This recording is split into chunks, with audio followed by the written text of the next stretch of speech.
हरे कृष्णा। राधे राधे। सभी भक्तों को सादर प्रणाम। आप सभी भक्तों का दिन मंगलमय हो। आप सभी भक्तों पर भगवान विष्णु की कृपा सदा सर्वदा इसी प्रकार बनी रहे। भक्तों, आज रसपान कीजिए आषाढ़ मास महात्म्य के 24वें अध्याय की कथा का।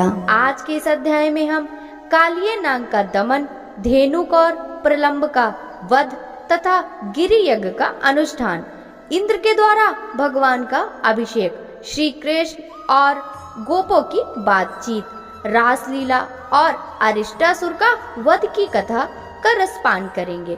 तो भक्तों, चलिए वीडियो शुरू करते हैं। व्यास जी कहते हैं, एक दिन की बात है, श्री कृष्ण अपने बड़े भाई बलराम जी को साथ लिए बिना ही वृंदावन के भीतर चले गए और ग्वाल बालों के साथ विचरने लगे। जंगली पुष्पों का हार पहनने के कारण वे बड़े सुंदर दिखाई देते थे। घूमते घूमते श्री कृष्ण चंचल लहरों से सुशोभित यमुना के तट पर गए, जो तट पर लगे हुए फेनों के रूप में मानो सब ओर हास्य की छटा बिखेर रही थी। उस यमुना में एक कालिये नाग का कुंड था, जो विषाग्नि के कड़ों से दूषित होने के कारण अत्यंत भयंकर हो गया था। श्री कृष्ण ने उस भयानक कुंड को देखा। उसकी फैलती हुई विषाग्नि से तट के बड़े बड़े वृक्ष दग्ध हो गए थे। वायु के आघात से जो जल में हिलोर उठती थी और उससे जो जल के छींटे चारों ओर पड़ते थे, उनका स्पर्श हो जाने से पक्षी जलकर भस्म हो जाते थे। वह महाभयंकर कुंड मृत्यु का दूसरा मुख था। उसे देखकर भगवान मधुसूदन ने सोचा, इस कुंड के भीतर दुष्ट आत्मा कालिया नाग रहता है, जिसका विष ही शस्त्र है। इसने यहाँ सागर गामनी यमुना का सारा जल दूषित कर दिया है। प्यास से पीड़ित मनुष्य अथवा गौएं इस जल का उपयोग नहीं कर सकते, अतः मुझे नागराज कालिये का दमन करना चाहिए, जिससे सदा भयभीत रहने वाले ब्रजवासी यहाँ सुख पूर्वक विचर सके। मैंने मनुष्य लोक में इसलिए अवतार धारण किया है कि इन कुमार्गामी दुरात्माओं को दंड देकर राह पर लाऊं। वहाँ पास ही बहुत सी शाखाओं से संपन्न कदम्ब का वृक्ष है, उसी पर चढ़कर जीवों का नाश करने वाले इस सर्प के कुंड में कूदूंगा। ऐसा निश्चय करके भगवान ने अच्छी तरह कमर कस ली और वे वेग पूर्वक नागराज के कुंड में कूद पड़े। उनके कूदने से वह महान कुंड क्षुब्ध हो उठा। पानी की ऐसी हिलोर उठी कि बहुत दूर वृक्ष भीग गए। सर्प की विषाग्नि द्वारा तपे हुए जल से भीगने के कारण वे सभी वृक्ष सहसा जल उठे। चारों दिशाओं में आग की लपेटें फैल गई। उस नागकुंड में पहुंचकर श्री कृष्ण ने अपनी भुजाओं पर ताल ठोकी। उसका शब्द सुनकर नागराज उनके पास आया। उनके नेत्र क्रोध से लाल हो रहे थे। उसके फड़ों में विषाग्नि की लपटें निकल रही थी और बहुत से विषैले नाग उसे घेरे हुए थे। सैकड़ों नागपतियां भी वहीं उपस्थित थी, जो मनोहर हार पहनकर बड़ी शोभा पा रही थी। उनके अंगों के हिलने डुलने से कानों के चंचल कुंडल झिलमिला रहे थे। सर्पों ने श्री कृष्ण को अपने शरीर में लपेट लिया और वे विष की ज्वाला से भरे हुए मुखों द्वारा उन्हें डसने लगे। श्री कृष्ण को कुंड में पड़कर नाग के फणों से पीड़ित होते देख ग्वाल बाल ब्रज में दौड़े आए और शोकाकुल होकर रोते हुए बोले, ब्रजवासियों, श्री कृष्ण कालिया देह में डूबकर मूर्छित हो गए। नागराज उन्हें खाए लेता है, तुम जल्दी करो, विलंब न करो। यह बात सुनकर मानो गोपों पर ब्रज टूट पड़ा। समस्त गोप और यशोदा आदि गोपियां तुरंत कालिया देह पर दौड़ आई। हाय हाय, प्यारे कृष्ण कहाँ हैं? इस प्रकार विलाप करती हुई गोपियां अत्यंत व्याकुल हो उठी और यशोदा के साथ गिरती पड़ती हुई वहाँ आई। नंद गोप, अन्य गोपगण तथा अद्भुत पराक्रमी बलराम भी श्री कृष्ण को देखने के लिए तुरंत यमुना तट पर जा पहुँचे। पुत्र का मुंह देखकर नंद गोप और माता यशोदा दोनों जड़वत हो गए। अन्य गोपियां भी शोक से आतुर ही हुई रोती हुई श्री कृष्ण की ओर देखने लगी। वे भय से कातर हो गदगदवाड़ी में प्रेम पूर्वक बोली, हम सब लोग यशोदा के साथ नागराज के महान कुंड में प्रवेश करें। अब व्रज में लौटना हमारे लिए उचित नहीं है। भला सूर्य के बिना दिन और चंद्रमा के बिना रात कैसी, दूध के बिना गौ में और श्री कृष्ण के बिना व्रज किस काम का। हम श्री कृष्ण के बिना गोकुल में नहीं जाएंगी।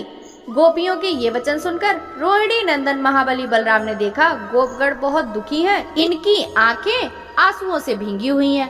नंद जी भी पुत्र के मुख पर दृष्टि लगाए अत्यंत कातर हो रहे हैं और यशोदा अपनी सुध-बुध खो बैठी हैं। तब उन्होंने अपनी संकेतमयी भाषा में श्री कृष्ण को उनके महात्म का स्मरण दिलाते हुए कहा, देव देवेश्वर, तुम क्यों इस प्रकार मानव भाव व्यक्त कर रहे हो? क्या इस बात को नहीं जानते कि तुम इस मानवों से भिन्न साक्षात परमात्मा हो? तुम ही इस जगत के केंद्र हो, देवताओं का आश्रय भी तुम ही हो। तुम ही त्रिभुवन की सृष्टि, पालन और संहार करने वाले त्रयमयी परमेश्वर हो। हम दोनों इस समय यहाँ अवतीर्ण हुए हैं। इस व्रज में ये गोप गोपियां ही हमारे बांधव हैं। ये सब के सब तुम्हारे लिए दुखी हो रहे हैं। फिर क्यों अपने इन बंधुओं की उपेक्षा करते हो? तुमने मनुष्य भाव अच्छी तरह दिखा लिया, बालोचित चपलता दिखाने में कोई कमी नहीं की। अब ये खेल रहने दो और दांतों से ही अस्त्र शस्त्र का काम करने वाले इस दुरात्मा नाग का दमन करो। बलराम जी के द्वारा इस प्रकार स्मरण दिलाए जाने पर श्री कृष्ण के होंठ मंद मुस्कान से खिल उठे। उन्होंने अंगड़ाई लेकर अपने शरीर को सांपों के बंधन से छुड़ा लिया और दोनों हाथों से उसके बीच के फण को नीचे झुकाकर उस पर चढ़ गए और शीघ्रता पूर्वक पैर चलाते हुए नृत्य करने लगे। श्री कृष्ण के चरणों के आघात से उस नाग के फण में कई घाव हो गए। वह जिस फण को ऊपर उठाता उसी को भगवान अपने पैरों से झुकाकर दबा देते थे। श्री कृष्ण के द्वारा कुचले जाने पर नाग को चक्कर आने लगा। वह मूर्छित होकर डंडे की भांति पृथ्वी पर गिर पड़ा। उसके मस्तक और गर्दन टेढ़े हो गए थे। मुख से रक्त की अजस्त्र धारा बह रही थी। यह देखकर नागराज की पत्नियां भगवान मधुसूदन की शरण में गईं। नाग पत्नियां बोली, देव देवेश्वर, हमने आपको पहचान लिया। आप सबके ईश्वर और सबसे उत्तम है। अचिंत परम ज्योति स्वरूप जो ब्रह्म है, उसी के अंशभूत आप परमेश्वर हैं। देवता भी जिन स्वयंभू प्रभु की स्तुति करने में समर्थ नहीं है, उन्हीं के स्वरूप का वर्णन हम जैसी साधारण स्त्रियां कैसे कर सकती हैं? संपूर्ण पृथ्वी, आकाश, जल, अग्नि और वायु रूप यह ब्रह्मांड जिनके छोटे अंश का भी अंश है, उस भगवान की स्तुति हम कैसे कर सकती हैं? जगन्नाथ, हम बड़े कष्ट में पड़ गई हैं, आप हम पर कृपा करें। यह नाग अब प्राण त्यागना चाहता है, हमें पति की भिक्षा दें। उनके इस प्रकार स्तुति करने पर कालिये नाग को कुछ आश्वासन मिला। यद्यपि उसका शरीर अत्यंत शिथिल हो गया था, तो भी वह धीरे धीरे बोला, देव देव, मुझ पर प्रसन्न हो। नाग, आप में अणिमा आदि 8 ऐश्वर्य स्वाभाविक है। आपसे बढ़कर अन्यत कहीं भी उनकी स्थिति नहीं है। ऐसे आप परमेश्वर की मैं क्या स्तुति करूँगा? आप पर हैं, पर के आदि कारण हैं। पर की प्रवृत्ति भी आपसे ही हुई है। परमात्मन, आप पर से भी पर हैं, फिर मैं कैसे आपकी स्तुति कर सकता हूँ? ईश्वर, आपने जाति, रूप और स्वभाव से मुझे जैसा बनाया है, उसके अनुसार ही मैंने यह चेष्टा की है। देव देव, यदि इन सब के विपरीत कोई चेष्टा करूं तो मुझे दंड देना उचित हो सकता है, क्योंकि आपका ऐसा ही आदेश है। तथापि आप जगत के स्वामी हैं। आपने मुझको जो दंड दिया है, मैंने उसे सहर्ष स्वीकार किया, क्योंकि आपसे मिला हुआ दंड भी वरदान है। आप मेरे लिए दूसरे वर की आवश्यकता नहीं है। अच्युत, आपने मेरे बल का नाश किया, मेरे विष को भी हर लिया और पूर्ण रूप से मेरा दमन भी किया। अब एकमात्र जीवन रह गया, उसे छोड़ दीजिए और कहिए आपकी क्या सेवा करूं? श्री भगवान बोले, सर्प, अब तुम्हें यहाँ यमुना जल में कदापि नहीं रहना चाहिए। अपने भृत्य और परिवार के साथ समुद्र के जल में चले जाओ। नाग, तुम्हारे मस्तक पर मेरे चरण चिन्ह देखकर नागों के शत्रु गरुड़ तुम पर प्रहार नहीं करेंगे। यो कहकर भगवान श्री हरि ने नागराज को छोड़ दिया। वह भी श्री कृष्ण को प्रणाम करके समुद्र की ओर चला गया। उसने सबके देखते देखते सेवक, संतान, बंधु बांधव और पत्नियों के साथ सदा के लिए वह कुंड त्याग दिया। सर्प के चले जाने पर गोपों ने दौड़कर श्री कृष्ण को छाती से लगा लिया, मानो वे मरकर पुनः लौट आए हों। उनके नेत्रों से आंसू निकलकर श्री कृष्ण के मस्तक पर गिरने लगे। कुछ गोप विस्मित होकर श्री कृष्ण की स्तुति करने लगे। यमुना नदी का जल विष से रहित हो गया। यह देख समस्त गोपों को बड़ी प्रसन्नता हुई। गोपियां श्री कृष्ण की मनोहर लीलाओं का गान करने लगी और ग्वाल बाल उनके गुणों की प्रशंसा करने लगे। उन सब के साथ श्री कृष्ण ब्रज में आए। व्यास जी कहते हैं, एक दिन बलराम और श्री कृष्ण साथ साथ गौवें चराते हुए वन में विचरने लगे। घूमते घूमते वे परम रमणी ताड़ के वन में जा पहुँचे, जहाँ धेनुक नाम दानव गदहे के रूप में सदा निवास करता था। मनुष्यों और गौओं का मांस ही उसका भोजन था। फल की समृद्धि से पूर्ण मनोहर तालवन को देखकर ग्वाल बाल वहाँ के फल लेने को ललचा उठे और बोले, भैया राम, ओ कृष्ण, धेनुकासुर सदा इस भूभाग की रक्षा करता है, इसलिए वे ताड़ों के सुगंधित फल तोड़ने से छेड़ रखे हैं। हम इन्हें प्राप्त करना चाहते हैं। यदि आप लोग को जचे तो इन फलों को गिराइए। ग्वाल वालों की यह बात सुनकर बलराम और श्री कृष्ण ने बहुत से ताल फल पृथ्वी पर गिराए। गिरते हुए फलों का शब्द सुनकर वह गर्दभाकार दुष्ट दैत्य क्रोध से भरा हुआ आया। आते उसने अपने दोनों पिछले पैरों से बलराम जी की छाती में प्रहार किया।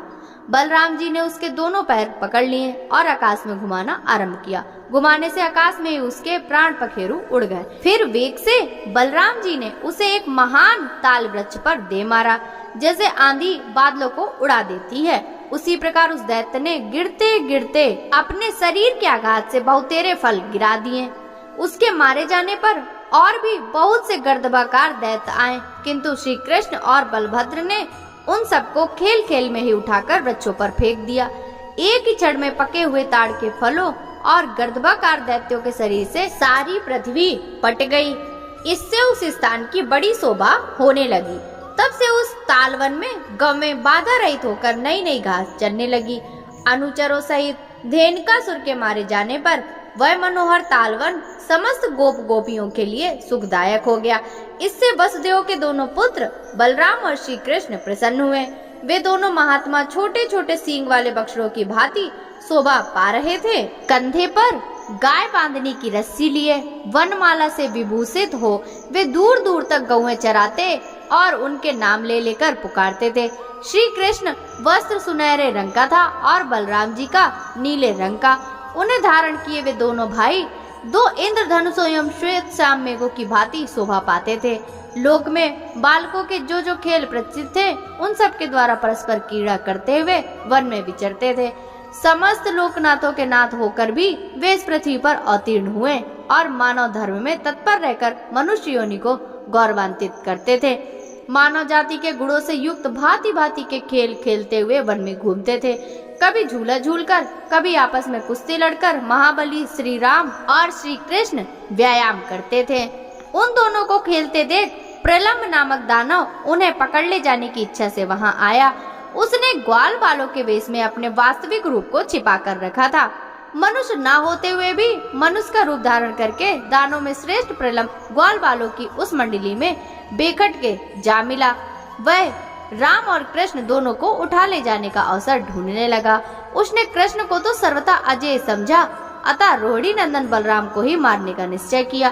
तदंतर उन ग्वाल बालों में हरिणा क्रीडन नामक खेल आरंभ हुआ। यह बालकों का वह खेल है जिसमें दो दो बालक एक साथ हिरण की तरह उछलते हुए किसी निश्चित लक्ष्य तक जाते हैं। आगे पहुंचने वाला विजयी होता है। हारा हुआ बालक विजय को अपनी पीठ पर बिठाकर नियत स्थान तक ले जाता है। इस खेल में सब लोग सम्मिलित हुए। दो दो बालक एक साथ उछलते हुए चले।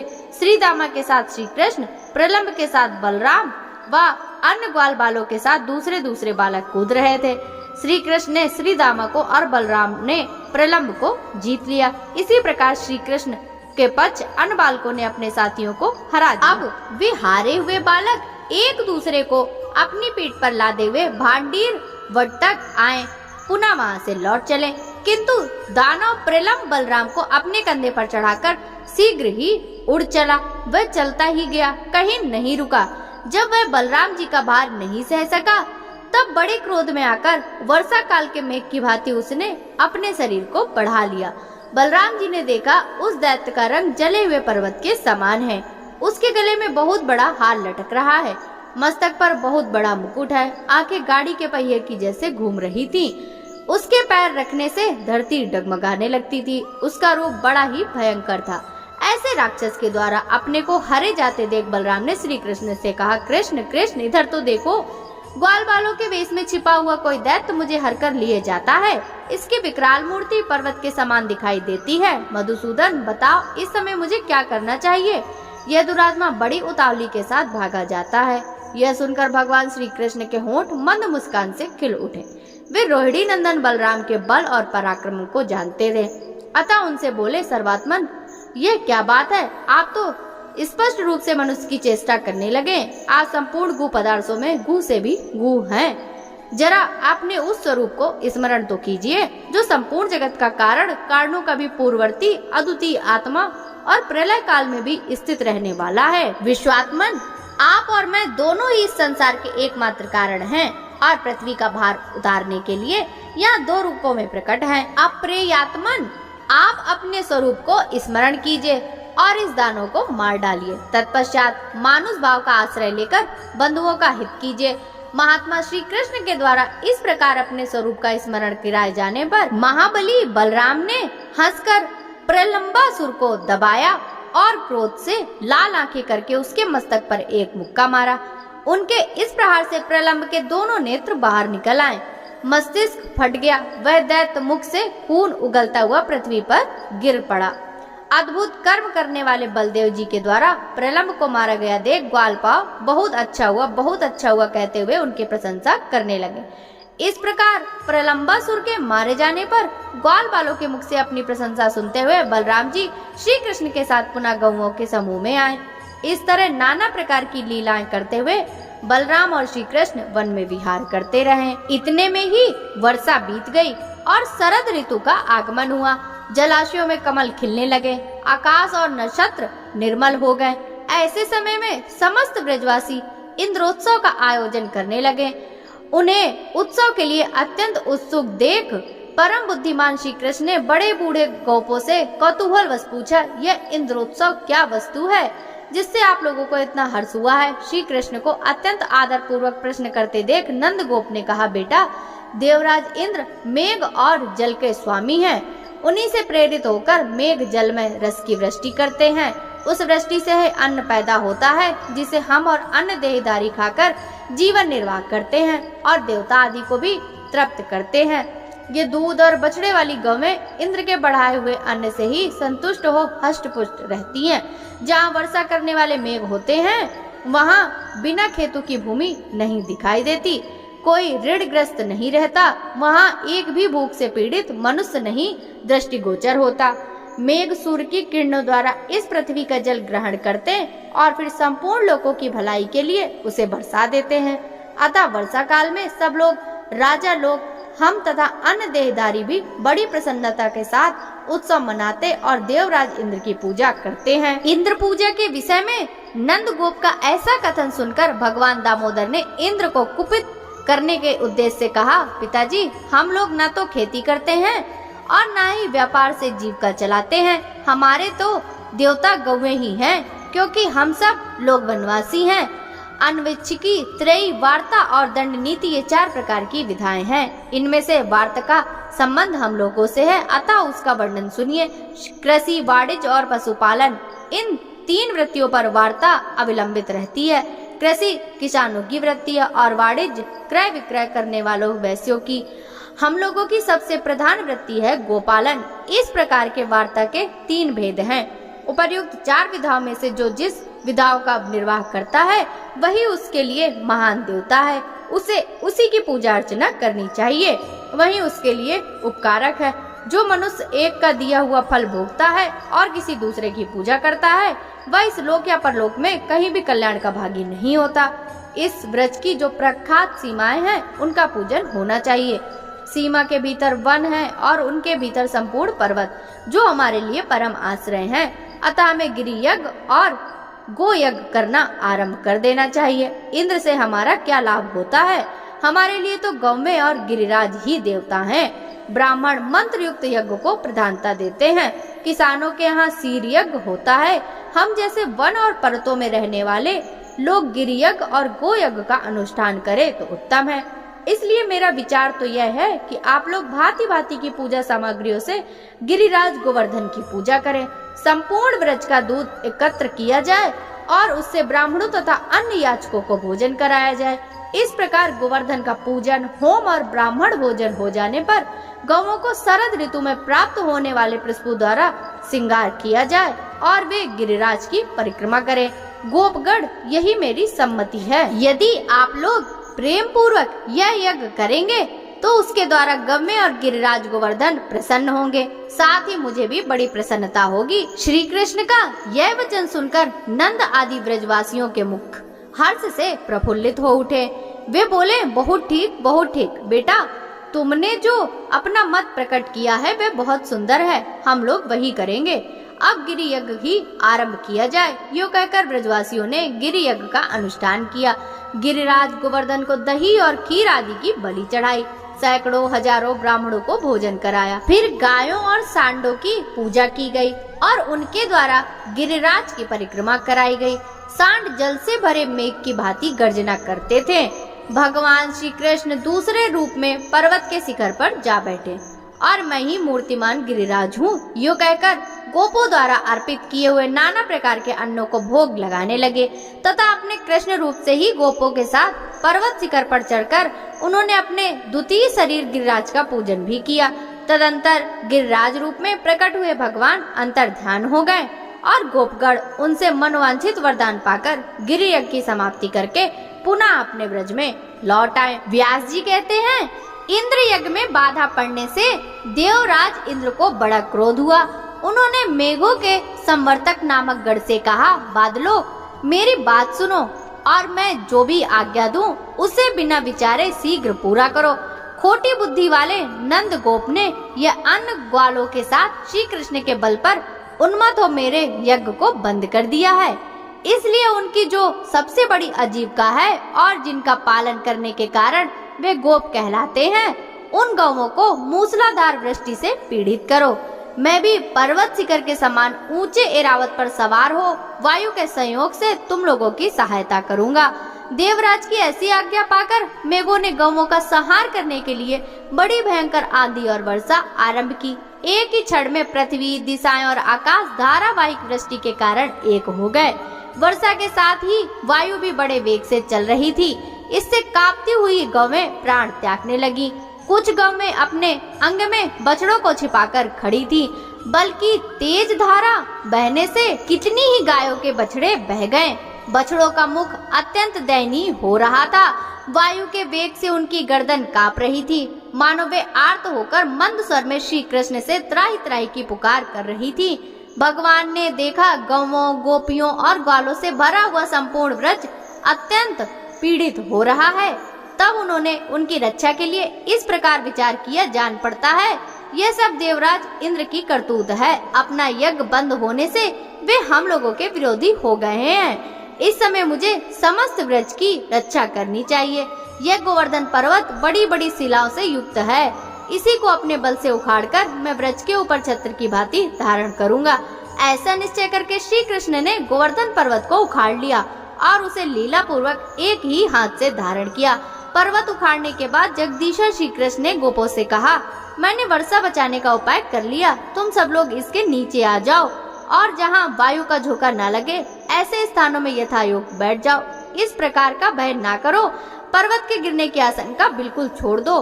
भगवान के योग कहने पर समस्त गोप छकड़ों पर बर्तन भाड़े लादे गौओं के साथ उसके नीचे आ गए। वर्षा की धारा से पीड़ित हुई गोपियां भी वहां आ गईं।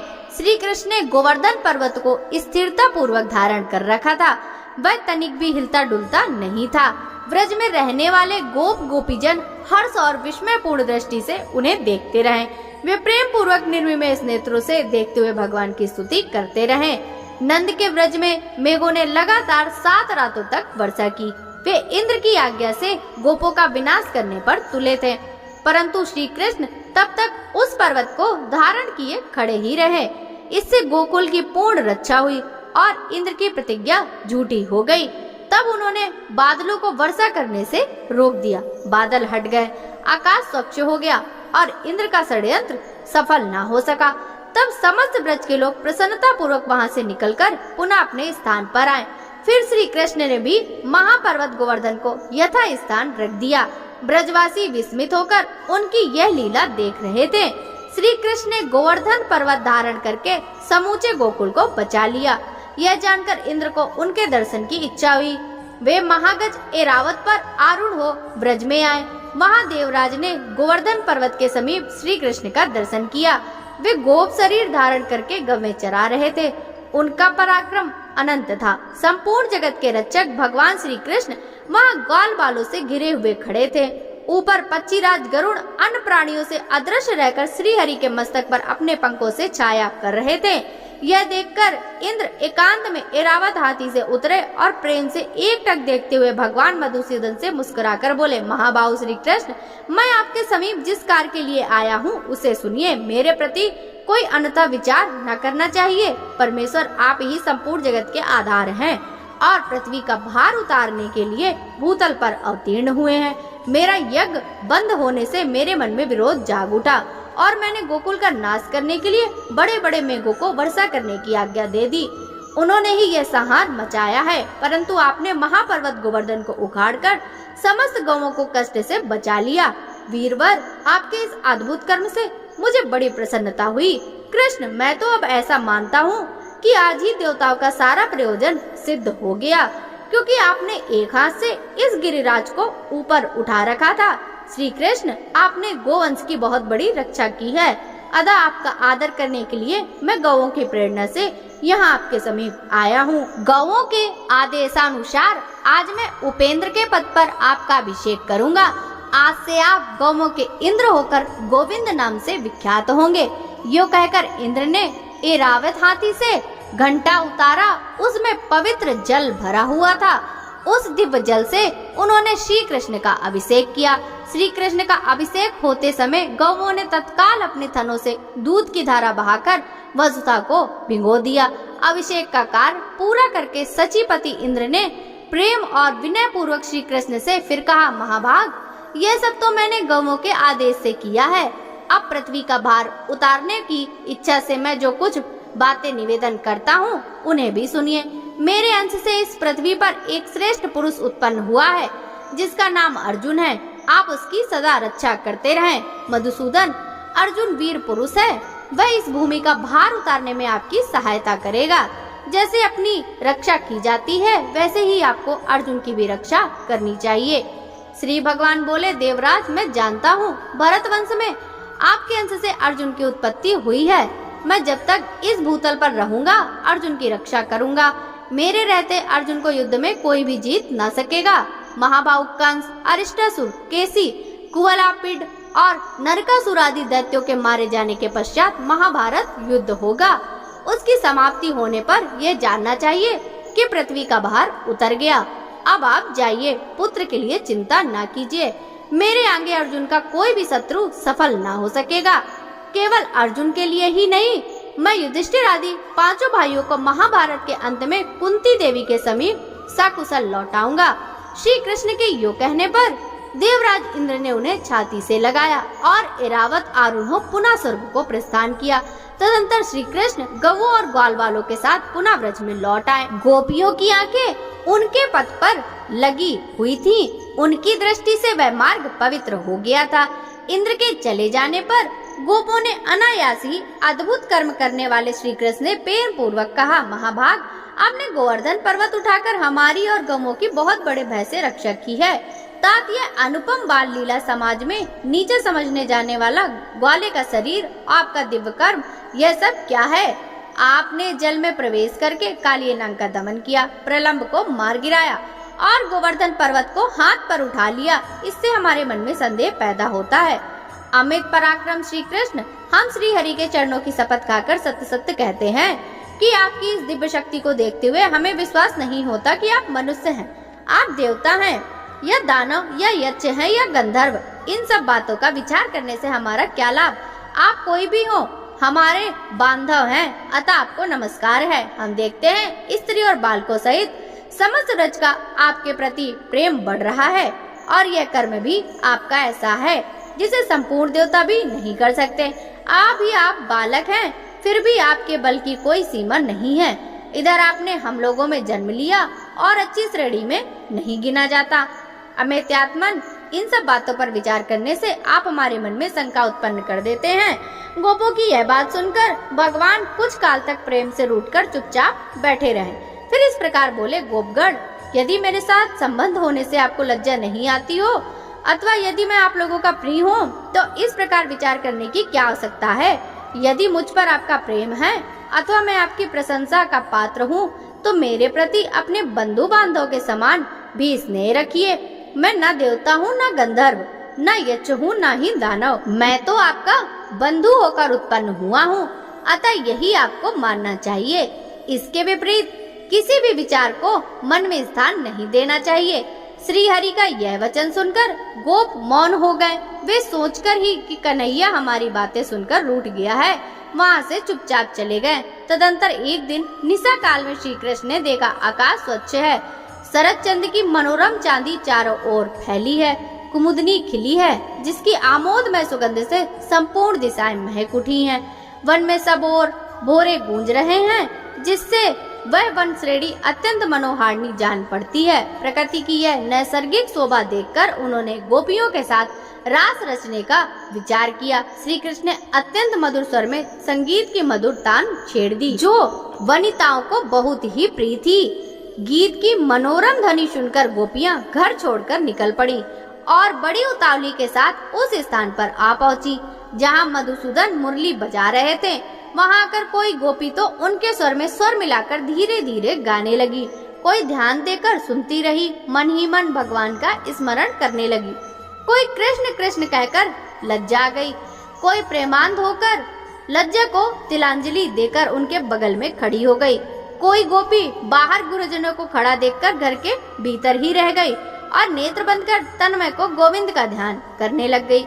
गोपियों से घिरे हुए श्री कृष्ण रास लीला का रसास्वादन करने को उत्सुक थे, अतः उन्होंने शरतकालीन चंद्रमा की ज्योत्सना से अत्यंत मनोरम प्रतीत होने वाली उस रजनी का सम्मान किया, रास आरंभ करके उसे गौरव प्रदान किया। इसी बीच में श्री कृष्ण गायब होकर कहीं अन्यत्र चले गए।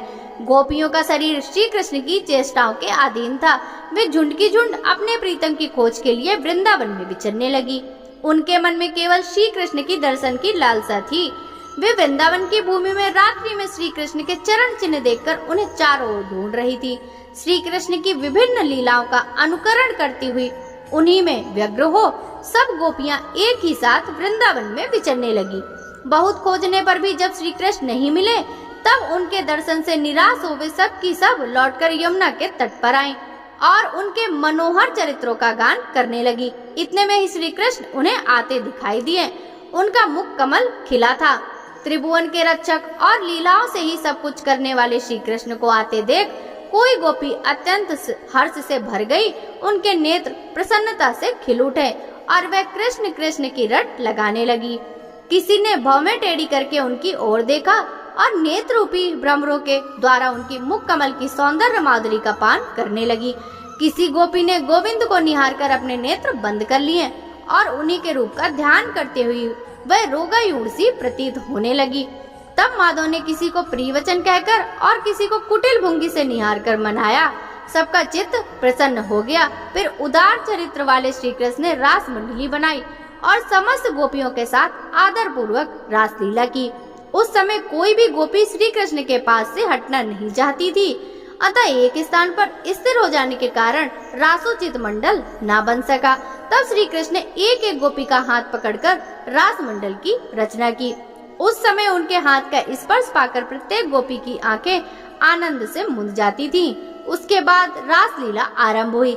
चंचल चूड़ियों की झनकार के साथ क्रमशः शरद ऋतु की शोभा के रमणीय गीत गाए जाने लगे। उस समय श्री कृष्ण शरद ऋतु के चंद्रमा का, उनकी चारु चंद्रिका का और मनोहर कुमुद वन का वर्णन करते हुए गीत गाते थे, किंतु गोपियां बारंबार केवल श्री कृष्ण के नाम का ही गान करती थी। श्री कृष्ण जितने ऊंचे स्वर के रास के गीत गाते उससे दोगुने स्वर में समस्त गोपियां धन्य श्री कृष्ण का उच्चारण करती थी। भगवान जब आगे चलते तब गोपियां उनके पीछे पीछे चलती थी और जब वे पीछे की ओर घूमकर पड़ते तब वे उनके सामने मुंह किए पीछे हटती थी। इस प्रकार वे अनुलोम और प्रतिलोम गति से श्री हरि का साथ देती थी। मधुसूदन ने उस समय गोपियों के साथ ऐसा रास किया जिससे उन्हें उनके बिना एक भी क्षण करोड़ वर्षों के समान प्रतीत होने लगा। भगवान श्री कृष्ण सबके ईश्वर हैं। वे गोपियों में, उनके पतियों में तथा संपूर्ण भूतों में भी निवास करते हैं। वे आत्मा रूप से संपूर्ण विश्व को व्याप्त करके स्थित हैं। जैसे सब प्राणियों में पृथ्वी, जल, अग्नि, वायु, आकाश और आत्मा हैं, उसी प्रकार भगवान भी सब में व्याप्त करके स्थित है। एक दिन आधी रात के समय जब श्री कृष्ण रासलीला में संलग्न थे, अरिष्टासुर नाम का उन्मत्त दानव ब्रजवासियों को त्रास देता हुआ वह सांड के रूप में आ पहुंचा। उसका शरीर जलपूर्ण मेघ के समान काला था, सींग तीखे थे, नेत्र सूर्य की भांति तेजस्वी दिखाई देते थे। वह अपने खुरों के अग्रभाग से पृथ्वी को विदीर्ण किए डालता था और दांत पीसता हुआ अपने दोनों होठों को बार बार जीभ से चाटता था। उसके कंधों की गांठें अत्यंत कठोर थी और उसके क्रोध के मारे अपनी पूंछ ऊपर उठा रखी थी। उसकी गर्दन लंबी और मुख विशाल था। वृक्षों से टक्कर लेने के कारण उसके ललाट में घाव के चिन्ह थे। सांड का रूप धारण करने वाला वह दैत्य गौओं के गर्भ गिरा देता और सबको बड़े वेग से मारता हुआ सदा वन में घूमा करता था। उसके नेत्र बड़े भयंकर थे। उसे देखकर समस्त गोप और गोपांगाएं अत्यंत भय से व्याकुल हो उठी और कृष्ण कृष्ण पुकारने लगी। उनका आर्तनाद सुनकर श्री कृष्ण ने ताल ठोकते हुए सिंह के समान गर्जना की। वह शब्द सुनकर दुरात्मा वृषभासुर श्री कृष्ण की ओर ही दौड़ा। उसकी आंखें श्री कृष्ण की पेट की ओर लगी थी और सामने उन्हीं की सीध में उसने सींगों का अग्रभार कर रखा था। उस महाबली दैत्य को आते देख श्री कृष्ण अवहेलना पूर्वक हंसने लगे और अपने स्थान से तिल भर भी पीछे न हटे। जे हुई वह दैत्य समीप आया, मधुसूदन ने झट से उसके दोनों सींग पकड़ लिए और अपने घुटने से उसकी कोख में प्रहार किया। सींग पकड़ लिए जाने से वह दानव हिलडुल न पाता। उसका अहंकार और बल दोनों नष्ट हो चुके थे। श्री कृष्ण ने उसकी गर्दन को भीगे हुए कपड़े की भांति निचोड़ डाला और एक सींग उखाड़कर उसी से उस पर प्रहार किया। इससे वह महादैत्य मुंह से रक्त वमन करके मर गया। उसके मर जाने पर गोपों ने भगवान श्री कृष्ण की भूरी भूरी प्रशंसा की, ठीक उसी तरह जैसे पूर्व काल में जम्बासुर के मारे जाने पर देवताओं ने इंद्र की स्तुति की थी। व्यास जी कहते हैं, महर्षियों, जब वृषभ रूपधारी अरिष्टासुर, धेनुक और प्रलंब आदि असुर मारे जा चुके, गोवर्धन पर्वत धारण करके श्री कृष्ण ने गोकुल को बचा लिया। उनके द्वारा कालिय नाग का दमन, दोनों यमलार्जुन वृक्षों का भंग, पूतना वध और सकट भंग की आदि घटनाएं हो गयी।